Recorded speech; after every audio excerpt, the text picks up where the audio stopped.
Hey all, welcome back again to my educational YouTube channel commerce knowledge pool.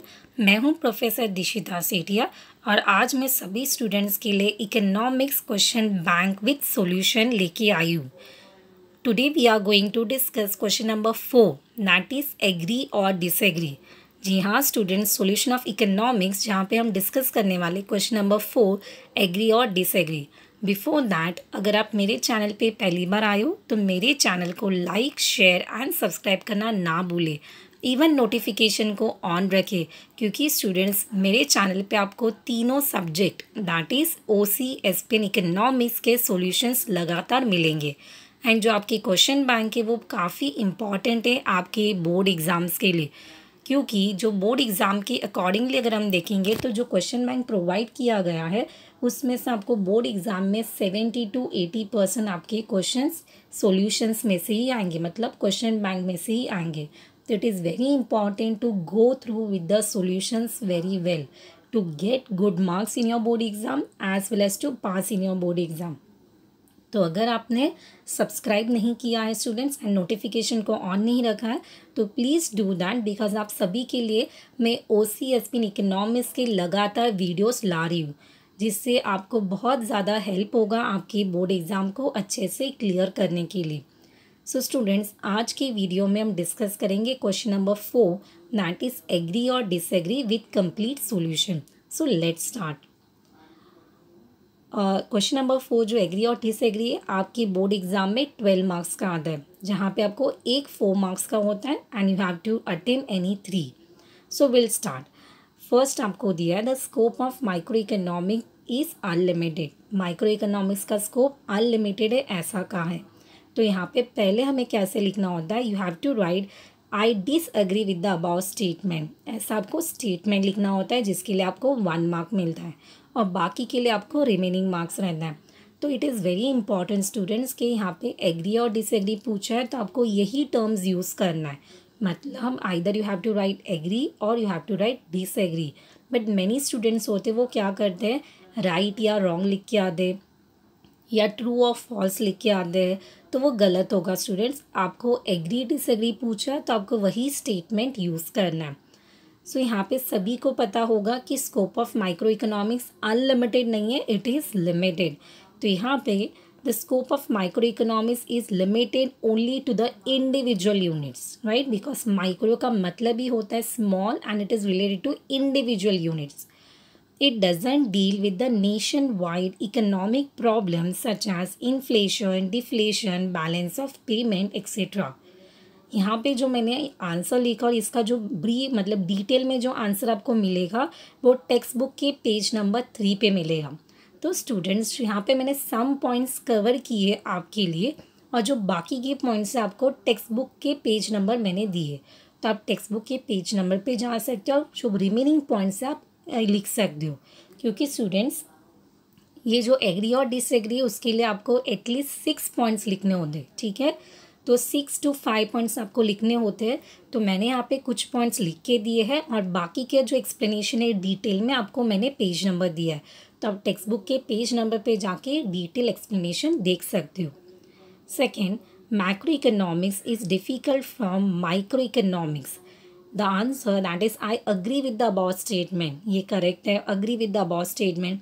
तो यहाँ पे आप क्या मेंशन कर सकते हो कि difference between micro and macro economics आप लिख सकते हो। देन उसके meaning, importance, tools, theory and examples. तो ये सब कुछ आपको डिटेल में पेज नंबर 11 पे मिल जाएगा टेक्स्ट बुक के। Next, when total utility is maximum, marginal utility is 0। ये भी हमें पता है, ये भी राइट स्टेटमेंट है। तो आई agree with the about statement ऐसा आपको लिखना पड़ेगा। And relationship between the total utility and marginal utility, ये भी देखो आपको कंसेप्ट डायरेक्टली पेज नंबर 11 पे मिल जाएगा टेक्स्ट बुक में। Next, there are no exceptions to the law of diminishing marginal utility. I disagree with the about statement because हमें सबको पता है कि not real exceptions to the law of DME। तो यहाँ पे आपका मेन कंसेप्ट होगा कि they are not real exceptions and you can write the answer which is given on the text book page number 13 and 14। तो यहाँ पे हमें पता है कि यहाँ पे नॉट, ये जो एक्सेप्शंस है वो रियल एक्सेप्शंस नहीं है, इसलिए हमने उसको डिसएग्री लिखा है. Next one, all desire are demand. I agree with the above statement. You know very well the formula for demand, that is desire plus ability to pay plus willingness to purchase. और इसका detail explanation आपको text book के page number 17 पे मिल जाएगा. Next, marginal utility curve slope downwards. I agree with the above statement. अगर आप marginal utility को स्टडी करते हो तो वहाँ पे देखो स्केड्यूल दिया है एज वेल एज आपको डायग्राम दिया है, तो उसमें आप देख सकते हो कि marginal utility curve slope downwards. So ये भी आपका स्टेटमेंट राइट है, तो we agree with the statement. Marginal curve slope downwards from left to right, which shows that marginal utility goes on diminishing with every successive increase in consumption of commodity. इसका और detail explanation आपको page number 13 and 14 पे मिल जाएगा text book के. Next one, when the price of given goods falls demand for such good rises. I disagree with the above statement. That is Giffen paradox. ये अकेला एक short note भी आपके exam में आ सकता है. इन्फीरियर गुड्स और low quality of goods are those goods whose demand does not rise even if the price falls. क्या लिखा student? Does not rise even their price falls. Detail explanation you will get on page number 23 of your text book. Next, there are no exceptions to the law of demand. I disagree with the above statement because we know very well कि there are exceptions to the law of demand. Even जो exceptions है उसमें आपको मैंने points लिख के दिया है, that is Giffen paradox, prestige goods, speculation, price illusions, ignorance, habitual goods. Detailed explanation you will get on page number 23 of your textbook. Next, there is an inverse relationship between price and demand. Yes, I agree with the above statement. अगर आप statement of law of demand देखते हो तो उसमें आपको यही दिया, other things remain constant and it arise. Yes, अगर हम डिमांड शेड्यूल के हिसाब से देखेंगे तो definitely there is a inverse और indirect relationship between the price and demand. Detail explanation आपको मिलेगा पेज नंबर 21 पे टेक्स्ट बुक के. Next, the supply curve of labour is backward bending. ये भी एक नया कंसेप्ट है, अच्छा कंसेप्ट है, जहाँ पे हमें पता है कि सप्लाई ऑफ लेबर क्या होता है, टिल्ट होता है, बैकवर्ड बेंडिंग होना है. तो आई agree with the above statement. Supply of labour का अगर आप पैरा देखते हो तो वहाँ पे मेंशन किया है students, supply of labour falls with further rise in wage rate and supply curve of labour bends backward. क्या लिखा स्टूडेंट कि अगर सप्लाई ऑफ लेबर फॉल होता है तो उनका वेज रेट इंक्रीज होना है और जो लेबर सप्लाई लेबर कर्व है वो क्या होगा, बैकवर्ड बेंड होगा. Detail explanation you will get on page number 40 of your text book. Next, there is a direct relationship between price and quantity supplied. I agree with the above statement. ये भी correct है. Law of supply अगर देखते हो आप, statement को study करते हो तो हमें क्लियरली पता है कि there is a direct relationship between the price and quantity supplied. The detail explanation you will get on page number 40 of your text book. Next, there are many exceptions to the law of supply. Yes, ये भी right है. I agree with the above statement. Law of supply अगर देखोगे तो इसमें आपको exceptions मिल जाएंगे. उसी के साथ मैंने पॉइंट्स मेंशन किए, supply of labour, urgent need for of cash, perishable goods and rare goods. You will get detail explanation on page number 40 and 41. Next, seller is the price maker under perfect competition. अगर यहाँ पे भी हम देखेंगे तो yes, I disagree with the above statement, क्योंकि जो seller है वो प्राइस मेकर नहीं होता है, प्राइस टेकर होता है. क्योंकि large number of sellers and buyers, जो डिमांड एंड सप्लाई उसके अकॉर्डिंगली वो प्राइस डिसाइड करता है, तो is is a price taker. तो पेज नंबर 47 पे आपको डिटेल एक्सप्लेनेशन मिल जाएगा about the perfect competition. Next, there is a product differentiation under monopolistic competition. I agree with the above statement. Product differentiation is a main feature of monopolistic competition.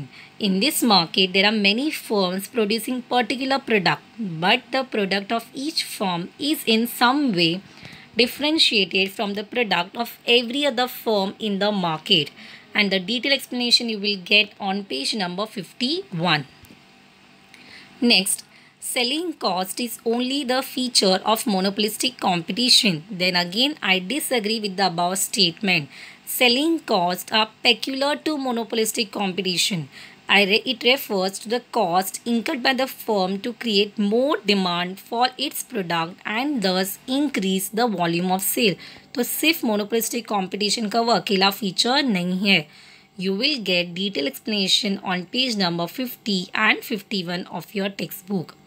Next, index number are major changes in the price level only.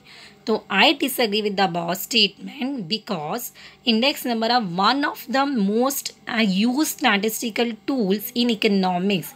यहाँ पे क्या दिया है, change in the price level only, उसके लिए major किया जाता है क्या, तो आंसर नो है बिकॉज ये एक स्टैटिस्टिकल टूल है जो डिसाइड करता है इकोनॉमिक के पैरामीटर को.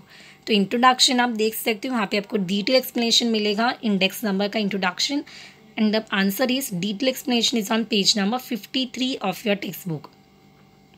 Next, any year can be selected as the base year. I disagree with the above statement because selection of base year का अगर आप पैरा देखोगे तो base year is also called the reference year. तो उसमें detail explanation आपको मिलेगा selection of base year का पैरा में. The answer detail answer is on page number 55 of your textbook. Next, there are many theoretical difficulties in the estimation of national income. Yes, ये right है. I agree with the above statement because theoretical difficulties are also conceptual difficulties. And अगर हम theoretical difficulties को study करते तो what difficulty comes? तो regarding transfer payment, illegal income, unpaid service, production for self consumption and all. तो यहाँ पे आपको detail explanation you will get on page number 67 of your text book. Next, transfer payments are included in national income. I disagree with the above statement because individual get pension, यहाँ पे tension नहीं है student, pension है, unemployment allowances etc. But whether this transfer payment should be included in the national income or not is a major problem. तो सिर्फ transfer payment ही include नहीं होता है बिकॉज पेंशन भी इंक्लूड होता है, अनएम्प्लॉयमेंट अलाउंसेस भी इंक्लूड होता है. तो स्टूडेंट यहाँ पे स्पेलिंग एरर है, ठीक है, टाइपिंग एरर, तो टेंशन नहीं है, पेंशन है. क्लियर. तो डिटेल एक्सप्लेनेशन आपको मिलेगा on page number 67. Next, obligatory function is only the function of government. So again, I disagree with the above statement because provision of education and health service, provision of social securities like pension and other welfare measures, etc. are optional function of the government. तो सिर्फ obligatory function ही होगा वैसा नहीं है. तो you will get the explanation detail on page number 70.